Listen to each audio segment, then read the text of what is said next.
الحمد لله الذي وهب لي على الكبر إسماعيل وإسحاق إن ربي لسميع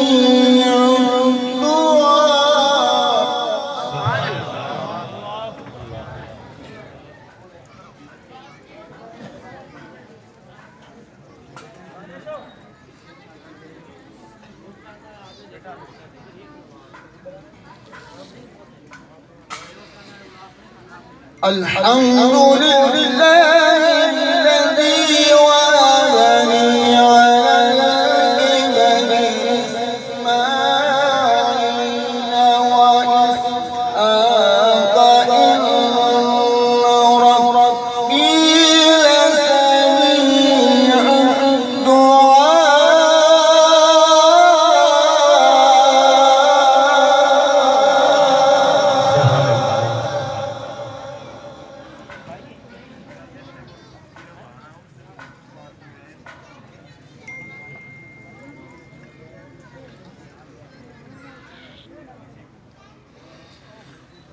رب اجعلني مقيم الصلاة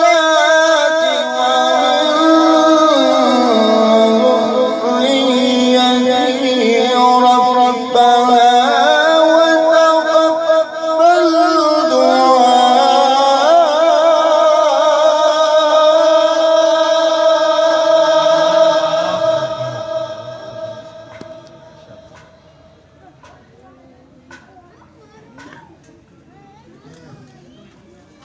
ربنا اغفر لي ولوالدي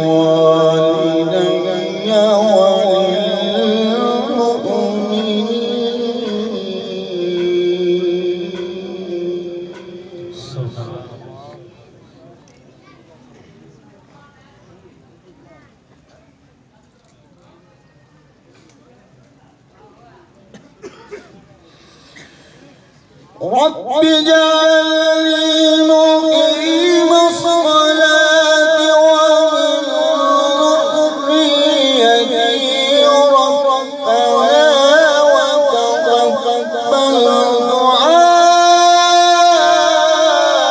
ربنا اغفر لي ولوالدي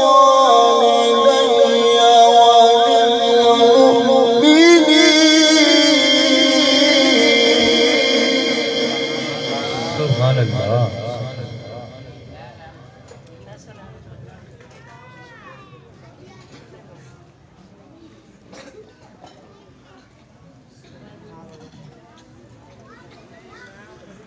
ربنا اغفر لي ولوالدي وللمؤمنين يوم يقوم الحساب.